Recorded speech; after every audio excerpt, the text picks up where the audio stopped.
Hello friends, welcome to Rohtan GK study. आज 12 जनवरी 2025 को Uttarakhand SI का एग्ज़ाम था।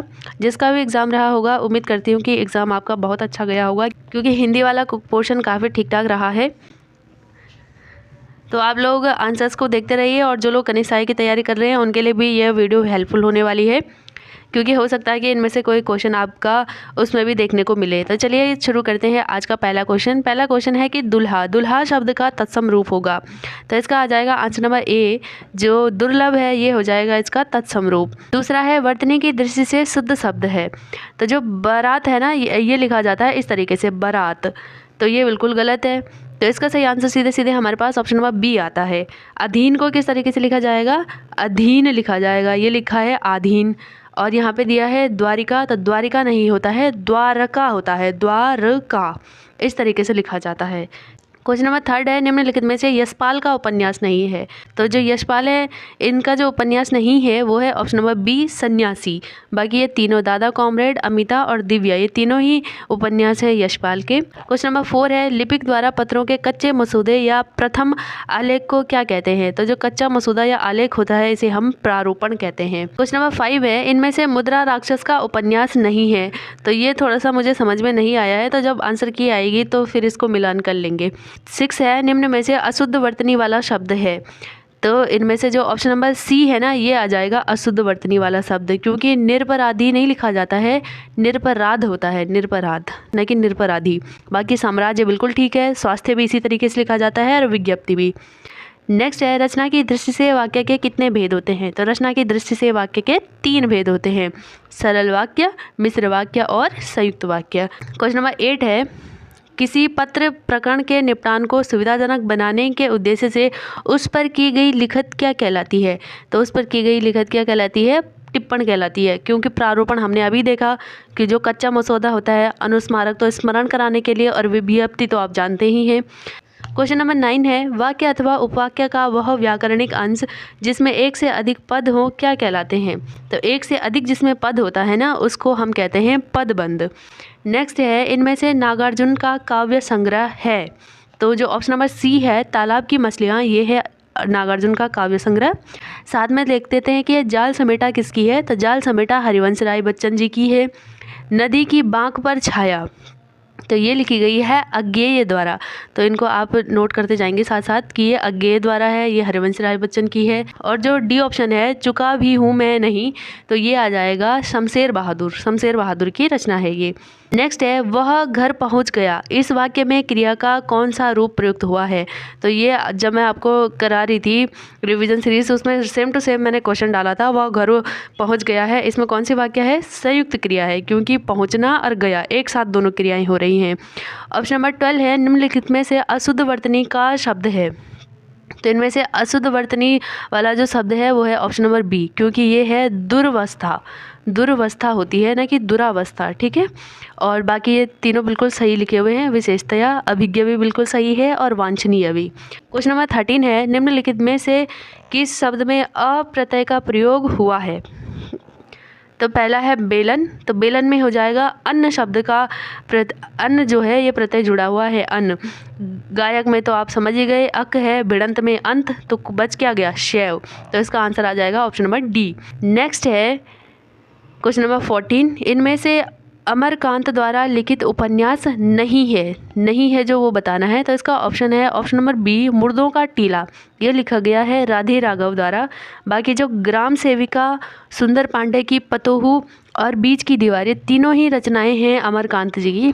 क्वेश्चन नंबर 15 है, निम्नलिखित में से सकर्मक क्रिया का उदाहरण है। तो सकर्मक क्रिया का सीधे सीधे आंसर क्या आ जाएगा? नौकर पानी भरता है, तो ये आ जाएगा इसका सही आंसर। नेक्स्ट है, बोलने या लिखने वाला अपने लिए जिन सर्वनामों का प्रयोग करता है वह कहलाता है। तो बोलने या लिखने वाला अपने लिए क्या सर्वनाम का प्रयोग करेगा? मैं, मेरा, इस तरीके तो करेगा। तो मैं, मेरा ये कहाँ पे होता था? उत्तम पुरुष सर्वनाम में आता है। नेक्स्ट है, निम्नलिखित में से तत्सम शब्द नहीं है। तो तत्सम नहीं है तो क्या होगा? तद्भव होगा। तो ऑप्शन नंबर 17 का जो है आंसर आ जाएगा अटारी, ऑप्शन नंबर ए, ये आ जाएगा इसका सही आंसर। 18 है, निम्न में से वर्तनी की दृष्टि से शुद्ध शब्द है। तो शुद्ध शब्द आपको बताना है कौन सा है। तो ऑप्शन नंबर ए, जो विराट है ना, विराट ऐसे ही लिखा जाता है, बिल्कुल सही है। साम्यता ऐसा नहीं लिखा जाता है, ये लिखा जाता है सम्यता। और वाहिनी नहीं होता है, वहनी होता है, वहनी। और सदोपदेश नहीं, सदुपदेश, यह द की जगह दू हो जाता है, सदुपदेश। नेक्स्ट है महाभोज उपन्यास के रचनाकार कौन है? तो आंख मूंद करके लगाया होगा आपने, मनु भंडारी जी। नेक्स्ट है वर्ण वह मूल ध्वनि है। अब वह मूल ध्वनि है जिसका कि हम खंड नहीं कर सकते हैं। अब क है, क का क्या खंड करोगे आप, हो गया। ऐसे शब्द जो होते हैं उनको वर्ण कहते थे हम। निम्नलिखित में से कौन सा एक मुहावरा नहीं है? तो ये भी मैंने आपको पढ़ा रखा है। ऑप्शन नंबर ए है होनहार बीरवान के होठ चीखने पात। यह मुहावरा नहीं, ये लोकोक्ति है। बाकी ये सारी क्या है, मुहावरे हैं। गर्दन पर सवार होना, माथे पर बल पड़ना, हाथ धोकर बैठना, ये सारे क्या है, मुहावरे हैं। बाकी ये क्या है, लोकोक्ति है। क्वेश्चन नंबर 22 है सूर्यकांत त्रिपाठी निराला की रचना नहीं है। तो इनमें से जो ऑप्शन नंबर डी है संधिनी, यह है महादेवी वर्मा की। तो ये किसकी रचना है? यह है महादेवी वर्मा की। बाकी ये तीनों अनामिका, परिमल और चतुरी चमार, ये तीनों रचनाएं हैं सूर्यकांत त्रिपाठी निराला की। नेक्स्ट है रेडियो विज्ञापन के लिए आवश्यक है केवल शब्द चयन, मात्र शब्द संयोजन, सिर्फ साउंड इफेक्ट। तो इसके लिए तो सभी चीज़ों की जरूरत पड़ेगी मेरे ख्याल से। तो ऑप्शन नंबर डी जो है ये आ जाएगा सही आंसर। नेक्स्ट है निम्नलिखित में से लोकोक्ति नहीं है। तो लोकोक्ति नहीं है तो मुहावरा होगा। तो इसका सीधे सीधे आंसर क्या आ जाएगा? आंसर आ जाएगा ऑप्शन नंबर डी, जल में रहकर मगर से बैर। मतलब पानी में रहकर ही मगर से क्या कर रहा है, दुश्मनी ले रहा है। तो ये मुहावरा हो जाएगा, ना कि लोकोक्ति। बाकी नाक पर सुपारी तोड़ना, नाच न जाने आंगन टेढ़ा, ये तो लोकोक्ति है जो कॉमनली लोग यूज़ करते हैं। तीन लोग के मथुरा न्यारी। क्वेश्चन नंबर 25 है निम्न में से सरकारी पत्र नहीं है। तो जो अनुस्मारक हम जानते हैं, अनुस्मरण, अधिसूचना भी, शासकीय संकल्प भी, लेकिन जो इसमें से ऑप्शन नंबर डी है फीचर, ये सरकारी पत्र नहीं है। क्वेश्चन नंबर 26 है जब किसी कार्यालय से मांगी गई सूचना उत्तर समय पर प्राप्त न हो तो उस विषय में स्मरण दिलाने के लिए, तो स्मरण दिलाने के लिए अनुस्मारक आगे पढ़ने की जरूरत ही नहीं है। नेक्स्ट है 28 पेज लेआउट में हेडिंग को अगर हम दिखाते हैं तो क्या करते हैं, बोल्ड करते हैं। देखो हेडिंग को अगर हमें अलग से दिखाना होगा तो कंट्रोल बी दबाएंगे तो बोल्ड हो जाएगा। क्वेश्चन नंबर नेक्स्ट है इनमें से श्रीलाल शुक्ल की औपन्यासिक कृति है। तो इनमें से कौन सी औपन्यासिक कृति? तो इसका आंसर आ जाएगा ऑप्शन नंबर ए, पहला पड़ाव। नेक्स्ट है निम्नलिखित में से स्त्रीलिंग शब्द है। तो केला, खा लिया, तो ये क्या हो जाएगा, पुल्लिंग। अखरोट पुल्लिंग, नींबू ये भी क्या हो जाएगा, पुल्लिंग। लेकिन नाक बह रही है तो ये क्या हो जाएगी, स्त्रीलिंग हो जाएगी। नेक्स्ट है 30 क्वेश्चन नंबर 30, गोविंद ने सोहन को पिटवाया। तो जब वो कोई किसी और से कार्य कराता है, जैसे कि अध्यापक ने लिखवाया बच्चों से, विद्यार्थियों से कार्य करवाया, तो ये ऐसी क्रिया क्या होती थी, प्रेरणार्थक क्रिया। तो सीधे सीधे option number A. Next question है 31, बुढ़ापा में कौन सी संज्ञा है? तो बुढ़ापा में आपा जो ऐसे वर्ड जुड़ जाते थे, ये क्या होता है, भाववाचक संज्ञा। क्वेश्चन नंबर 32 है जिन शब्दों में लिंग, वचन आदि के कारण कोई विकार नहीं होता, कल ही मैंने आपको पढ़ाया है, तो उनको क्या कहते हैं हम, अवयव कहते हैं। नेक्स्ट है निम्नलिखित में से अनुनासिक वर्ण है। अनुनासिक वर्ण है तो इनमें से जो ऑप्शन नंबर डी है ना, न, म, न, ये सब क्या आ जाएंगे, अनुनासिक आ जाएंगे। क्वेश्चन नंबर 34 है जनसंचार के विषय में निम्न में से कौन सा कथन असत्य है? तो जो सत्य नहीं है वो बताना है। पहला है यह बड़े स्तर पर श्रोता पाठक को लक्षित करता है। तो बिल्कुल करता है। इसके द्वारा संप्रेषित सूचना निजी होती है। निजी कैसे हो जाएंगी, ये तो सार्वजनिक होंगी ना इसकी सूचनाएं, तो यही इसका गलत हो जाएगा। यह किसी सामाजिक समूह के मनोविज्ञान को प्रभावित करता है। तो बिल्कुल करता है, जनसंचार करता है प्रभावित। जैसा आप देखोगे वैसे आपके दिमाग में चलता रहेगा। और डी है इसका लक्षित श्रोता, पाठक, दर्शक एक ही समय में भिन्न भिन्न सांस्कृतिक परिवेश का हो सकता है। बिल्कुल हो सकता है। तो इसका ऑप्शन नंबर बी इसका सही आंसर आ जाएगा। नेक्स्ट है शब्द के अंत में लगकर भिन्नता व नवीनता उत्पन्न करते हैं। तो ऐसे कौन से शब्द होते हैं, प्रत्यय होता है जो बाद में लगते हैं, उपसर्ग पहले लगते हैं। तो ऑप्शन नंबर सी जो है इसका सही आंसर आ जाएगा। निम्न में से उदाहरण चिन्ह है। तो उदाहरण चिन्ह जब हम किसी की बात को सेम टू सेम वैसे ही लिख देते हैं तो उसके लिए कौन सा चिन्ह लगाते हैं, उदाहरण चिन्ह। निम्नलिखित में से कौन सी रचना रीतिकालीन कवि देव की नहीं है? तो यह जो ऑप्शन नंबर बी है ना, पद्माभरण, ये नहीं है देव की। बाकी भाव विलास, भवानी विलास और काव्य रसायन तीनों ही रचना देव की है। पद्माभरण जो है यह रचना है, ये पद्मकर की रचना है। क्वेश्चन नंबर 38 है इनमें से अशुद्ध वर्तनी वाला शब्द बताना है। तो स्वादिष्ट बिल्कुल सही लिखा है, सहस्त्र बिल्कुल सही लिखा है, मिष्ठान बिल्कुल गलत लिखा है, टान नहीं ठान हो जाएगा। और बहिष्कार भी बिल्कुल सही लिखा है, तो ऑप्शन नंबर सी जो है इसका सही आंसर आ जाएगा। क्वेश्चन नंबर 39 है अंडे का शहजादा। अंडे का शहजादा मतलब उसे कुछ अनुभव ही नहीं है अभी, तो क्या हो जाएगा? ऑप्शन नंबर डी, अनुभवहीन हो जाएगा। क्वेश्चन नंबर 40 है निम्न में से वर्तनी की दृष्टि से शुद्ध शब्द है। तो वर्तनी की दृष्टि से शुद्ध शब्द आ जाएगा, वो हो जाएगा ऑप्शन नंबर ए, क्योंकि अनधिकार बिल्कुल सही लिखा हुआ है। बाकी ये आध्यात्म नहीं अध्यात्म होता है, अत्याधिक नहीं अत्यधिक होता है, हिंदी अभाषी नहीं हिंदी भाषी होता है। क्वेश्चन नंबर 41 है वस्तु कम और चाहने वाले अधिक। तो इस अर्थ को व्यक्त करने के लिए सटीक लोकोक्ति है। आपने कई बार ये लोकोक्ति प्रयोग भी की होगी कि एक अनार 100 बीमार, तो एक ही अनार हर बीमार कितने हैं? 100 है, तो वस्तु कम है लेकिन चाहने वाले अधिक हैं। क्वेश्चन नंबर नेक्स्ट है निम्नलिखित में से शब्द में कु उपसर्ग नहीं है। तो इन चारों में ही कु उपसर्ग है। अगर ये कुपुत्र की जगह कुपात्र लिखा होता, कुपात्र, तो ये इसका सही आंसर हो सकता था। अब देखते हैं कि आयोग क्या इसका सही आंसर निकालता है। इस क्वेश्चन को आप बाद के लिए रखिए 42 को। क्वेश्चन नंबर 43 है निम्नलिखित में से कौन सा शब्द एकार्थी नहीं है, मतलब जिसके अनेक अर्थ हैं, तो वो आ जाएगा दल। दल के अनेक अर्थ होते हैं। क्वेश्चन नंबर 44 है सिर पर कफन बांधना। सिर पर कफन बांधना मतलब का क्या, इसका क्या अर्थ होता है? कि मरने के लिए तैयार रहना, मतलब वो हरदम मरने के लिए तैयार है। क्वेश्चन नंबर 45 है काला घोड़ा में काला है। तो काला क्या है? गुण बता रहा है ना उसका, कि घोड़ा काला है, तो गुणवाचक विशेषण आ जाएगा। ये भी मैंने आपको करा रखा है। क्वेश्चन नंबर 46 है नाक में दम करना। मुहावरे का अर्थ है, तो क्या हो जाता है? इसने नाक में दम कर रखा है, परेशान कर रखा है। क्वेश्चन नंबर 47 है आंधी आई और पानी बरसा वाक्य में अवयव है। तो इसमें जो है, तो इसका सही आंसर आ जाएगा ऑप्शन नंबर सी, समुच्चय बोधक, क्योंकि और जो है ना इसको जोड़ रहा है, तो आ जाएगा क्या? आंधी आई और पानी बरसा, तो और क्या हो जाएगा? समुच्चय बोधक। ये भी मैंने आपको करा रखा है। नेक्स्ट क्वेश्चन है क्वेश्चन नंबर 48 निम्नलिखित में से अंतस्थ वर्ण है। तो अंतस्थ वर्ण हमारे पास 4 होते हैं, य, र, ल और वो, तो बी जो है इसका सही आंसर आ जाएगा। नेक्स्ट क्वेश्चन है 49 लीला हिंदी प्रबोध है। तो यह एक भाषा शिक्षण संबंधी सॉफ्टवेयर है, तो इसका आंसर आ जाएगा option number A. Question number 50 है निम्नलिखित में से जयशंकर प्रसाद का कहानी संग्रह नहीं है। तो ऑप्शन नंबर डी जो है ना इंद्रजाल, ये इनका कहानी संग्रह नहीं है। बाकी कंकाल, कामायनी और अजातशत्रु ये तीनों ही जयशंकर प्रसाद के कहानी संग्रह हैं। क्वेश्चन नंबर 51 है कि निम्नलिखित में से अनुसंधान का समानार्थी शब्द है।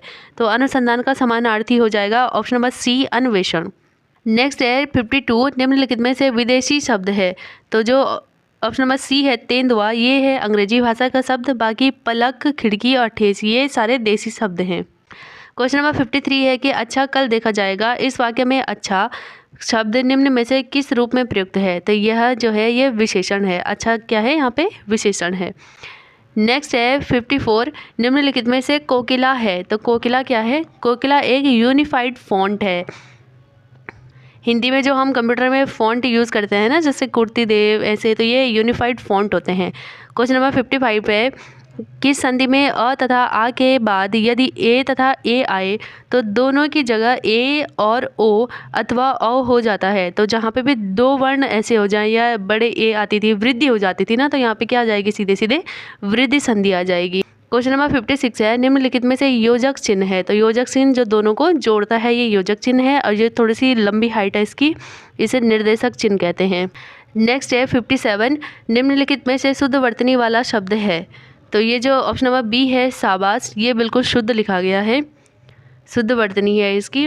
बाकी जो निरोग है इसको लिखा जाता है बड़ा नी, निरोग। रुपया को रुपया और अहल्या को अहिल्या लिखा जाता है। क्वेश्चन नंबर 58 है निम्नलिखित में से कौन सा दीर्घ स्वर संधि का उदाहरण नहीं है।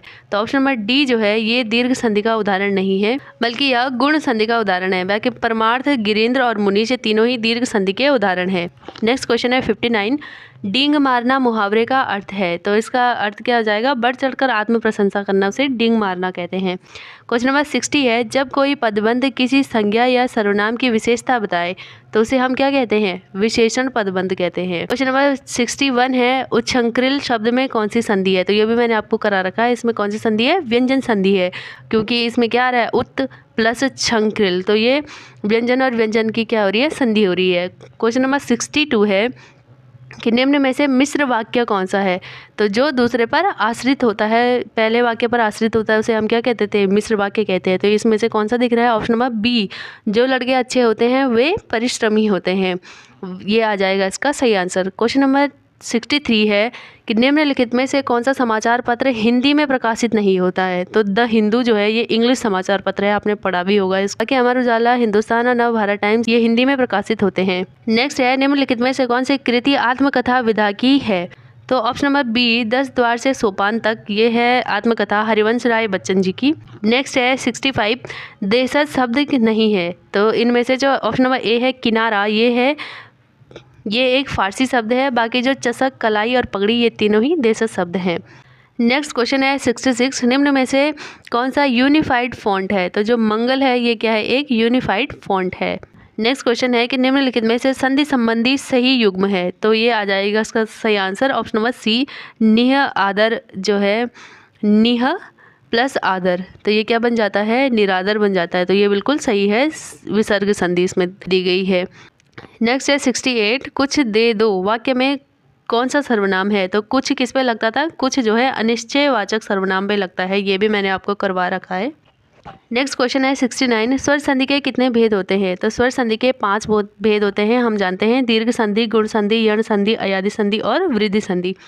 क्वेश्चन नंबर 70 है, निम्न में से कौन सा संदेहवाचक वाक्य है। तो जो ऑप्शन नंबर ए है यही इसका सही है। हो सकता है कि अभी तुम मेरी बात न समझो, तो हो सकता है कि ये क्या कर रहा है, एक संदेह व्यक्त कर रहा है। क्वेश्चन नंबर 71 है, निम्न में से श्रृंगार और वात्सल्य के श्रेष्ठ कवि माने जाते हैं। तो सूरदास को माना जाता है वात्सल्य और श्रृंगार का श्रेष्ठ कवि। क्वेश्चन नंबर 72 है, निम्नलिखित में से अशुद्ध वाक्य है। तो इसमें से जो अशुद्ध वाक्य है वो है ऑप्शन नंबर सी, उसने मुझे आज खाने पर बुलाया, खाने पर नहीं, खाना खाने बुलाया, ये आएगा इसका सही। बाकी ये तीनों ही बिल्कुल सही है। क्वेश्चन है 73, निम्नलिखित में से कौन सा समुद्र का पर्यायवाची नहीं है। तो इनमें से जो ऑप्शन नंबर बी है ना, सुनासीर, ये समुद्र का पर्यायवाची नहीं है। बाकी नीर, निधि, अवर्णक और अवधि ये तीनों ही समुद्र के पर्यायवाची हैं। क्वेश्चन नंबर 74 है, हर्ष तथा दीर्घ ई, उ, री के बाद कोई असमान स्वर आए तो ई या य, ई का जो है य हो जाता है, उ का वो और री का र हो जाता है। तो य और वो किस में हो जाता था, सीधे सीधे यण संधि में हो जाता था। कितनी बार मैंने बताया होगा आपको। क्वेश्चन नंबर 75 है, हिंदी नाटक उद्भव और विकास कृति के लेखक कौन है। तो ऑप्शन नंबर डी जो है दशरथ ओझा, ये आ जाएगा इसका सही आंसर। नेक्स्ट क्वेश्चन है 76, निम्नलिखित में से शब्द स्वर संधि का उदाहरण है। कौन सा शब्द है जो स्वर संधि का उदाहरण है। तो सीधे सीधे अन्वय जो है ये क्या आ जाएगा, स्वर संधि का उदाहरण है। नेक्स्ट है क्वेश्चन नंबर 77, निम्न में से विलोम की दृष्टि से अशुद्ध शब्द युग्म है। तो जो ऑप्शन नंबर बी है ये आ जाएगा इसका सही आंसर, क्योंकि अनघ का आ जाएगा अघ, निरघ नहीं हो जाएगा। बाकी बिल्कुल सही लिखा हुआ है, बाकी बिल्कुल सही है। अज्ञ का विज्ञ हो जाएगा, हयादार का बेहया और बर्बर का सभ्य हो जाता है। क्वेश्चन नंबर 78 है, निम्न में से परुष शब्द का पर्यायवाची है। तो परुष शब्द का होता है कठोर, कठोर जो है इसका सही पर्यायवाची आ जाएगा। क्वेश्चन नंबर 79 है कि निम्नलिखित में से शुद्ध वाक्य है। तो इसमें से जो ऑप्शन नंबर डी है, गवैया गाने की कसरत करता है, तो ये आ जाएगा बिल्कुल सही आंसर। नेक्स्ट है क्वेश्चन नंबर 80, हिंदी के स्पर्श व्यंजनों के 5 वर्गों के दूसरे और चौथे वर्ण होते हैं। तो ये हमेशा महाप्राण होते हैं। दूसरा और चौथा वर्ण क्या होता है, महाप्राण होता है। अल्प प्राण हम जानते हैं, पहला, तीसरा और 5वां वर्ण जो है अल्प प्राण होता है। तो डी जो है इसका सही आंसर आ जाएगा। क्वेश्चन नंबर 81 है कि हिंदी शब्दकोश में अक्ष वर्ण कहाँ पे आता है। तो हम जानते हैं कि यह ह के बाद आता है, य र ल व ह अक्ष, अक्षत्र ज्ञ, इस तरीके से आता है। क्वेश्चन नंबर 82 है, निम्न में से लुप्त का विलोम है। तो लुप्त का मतलब होता है गायब हो जाना, और इसका विलोम क्या जाएगा, व्यक्त करना है। नेक्स्ट है श्रुति सम भिन्नार्थक शब्द युग्म सूर और शूर का अर्थ है। शूर हम जानते हैं जिसका मतलब क्या होता है, वीर होता है। तो वीर हमको मिल गया यहाँ पे, तो यही आ जाएगा इसका सही आंसर। नेक्स्ट है 84, निम्नलिखित में से संयुक्त वाक्य है। तो संयुक्त वाक्य क्या होता है, जो 2 वाक्यों को जोड़ता है। पहला है कि राम ने पुस्तक खरीदी, मैंने उसे पढ़ा, और मैंने उसे पढ़ा, तो ये आ जाएगा इसका सही आंसर। नेक्स्ट क्वेश्चन है 85, निम्नलिखित में से एक वचन है। कौन सा है जो कि सिर्फ एक वचन शब्द है। तो जो जनता शब्द है ये एक वचन है, बाकी प्राण, आंसू और हस्ताक्षर ये क्या है, बहुवचन है। नेक्स्ट है सरल वाक्य किसे कहते हैं। तो सरल वाक्य वह होता है जिसमें केवल एक उद्देश्य हो और केवल एक ही विधेय हो, उसे हम सरल वाक्य कहते हैं। क्वेश्चन नंबर नेक्स्ट है व्याकरण कांता प्रसाद गुरु के व्यंजन वर्णों की संख्या मानी गई है। तो इसका आंसर आप मुझे कमेंट बॉक्स में बताइए या फिर इसको बात के लिए छोड़ देते हैं। नेक्स्ट है इनमें से कहार शब्द का तत्सम रूप है। तो ये परसों ही कराया था आपको, तो स्कंदभार जो है ये आ जाएगा कहार का। क्वेश्चन नंबर 89 है कि निम्नलिखित में से संज्ञा पदबंध वाला वाक्य कौन सा है। तो इसमें से जो ऑप्शन नंबर डी है ना, दीन दुखियों पर प्रेम तथा दया दिखाने वाले आप हैं, तो ये क्या आ जाएगा, संज्ञा पदबंध वाला। मतलब ऐसा पदबंध जो संज्ञा से शुरू हो रहा है उसे कहते हैं संज्ञा पदबंध। 90 है, क्वेश्चन नंबर 90 है कि अर्ध सरकारी पत्र का प्रयोग नहीं होता है। तो किसी विषय की जानकारी प्राप्त करने के लिए नहीं होता है। नेक्स्ट है 91, हजारी प्रसाद द्विवेदी के किस उपन्यास को रैक्व आख्यान भी कहते हैं। तो परसों ही हमने ये देखा था कि अनाम दास का पोथा हजारी प्रसाद द्विवेदी की रचना है और इसे हम रैक्व आख्यान भी कहते हैं। नेक्स्ट है 92, कौन सा शब्द तद्भव नहीं है। तो तद्भव नहीं है तो क्या होगा, तत्सम होगा। तो आंसू जो है ये क्या हो जाएगा, यहाँ पे तत्सम शब्द है। क्वेश्चन नंबर 93 है जब एक ही सूचना आदेश या अनुदेश एक साथ अधीनस्थ कार्यालयों को भेजना हो तब उस समय पत्र या जो रूप प्रयुक्त होता है उसे हम क्या कहते हैं। तो हम उसे क्या कहते हैं, उसे परिपत्र कहते हैं। जब हमको एक साथ बहुत सारे कार्यालयों को सूचना भेजनी होती है उसे परिपत्र कहते हैं। क्वेश्चन नंबर 94 है कि कौन सा विधिवाचक वाक्य है। तो विधिवाचक वाक्य इसमें आ जाएगा, विधिवाचक वाक्य का मतलब होता है जब किसी के साथ हम सहमत भी हैं और असहमत भी हैं। तो ऑप्शन नंबर डी जो है ना, कि आपके विचार से तो मैं सहमत होना पर मेरे लिए सरल नहीं है, सहमत भी हूँ लेकिन असहमत भी हूँ, इस तरीके के जहाँ पे जो स्थिति आ जाती है उसे विधिवाचक कहते हैं। नेक्स्ट है महादेवी वर्मा की किस कृति पर ज्ञानपीठ पुरस्कार प्राप्त हुआ था। तो हमको पता है कि यामास के लिए उनको ज्ञानपीठ पुरस्कार प्राप्त हुआ था। और जो इनके अन्य रचनाएं दीपशिखा, अतीत के चलचित्र, श्रृंखला की कड़ियाँ, ये भी महादेवी वर्मा की हैं। 96 है कि इनमें से शुद्ध वाक्य है। तो इनमें से जो शुद्ध वाक्य है ये है ऑप्शन नंबर बी, हम दोनों के बीच शत्रुता हो गई। तो ये बिल्कुल शुद्ध वाक्य है। क्वेश्चन नंबर 97 है कि निम्नलिखित में से मुद्रित संचार माध्यम नहीं है, मतलब जिसको लिखा नहीं गया है। तो ऑब्वियस सी बात है रेडियो को क्या सुना जाता है, लिखा नहीं जाता है, मुद्रित नहीं किया जाता है। क्वेश्चन नंबर 98 है इनमें से तद्भव शब्द है। तो जो कचहरी है ना ये एक तद्भव शब्द है। क्वेश्चन नंबर 99 है कि व्याकरण के नियमों का पालन करते हुए सार्थक शब्दों को वाक्य में यथास्थान रखने के कार्य को हम क्या, तो इसे हम पद परिचय कहते हैं। और लास्ट और 100वां क्वेश्चन है कि कार्यालयीय आदेश जारी नहीं किए जाते हैं। तो ट्रांसफ़र की सूचना के लिए नहीं किए जाते हैं कार्यालयीय आदेश जारी, बाकी जो नियुक्ति और पदोन्नति है उसके लिए किए जाते हैं। और प्रशासनिक आदेश पालन संबंधी सूचना के लिए किए जाते हैं, विज्ञापन के लिए भी किए जाते हैं। इसके बाद आते हैं हमारे पास 75 क्वेश्चन जो है यहाँ पे सिर्फ सामान्य जागरूकता के, मतलब जीके के हैं। इनको भी अगली वीडियो में कवर करेंगे। और रीजनिंग के क्वेश्चन है, मैथ्स के क्वेश्चन है, तो इसको हम देखेंगे अगली वीडियो में।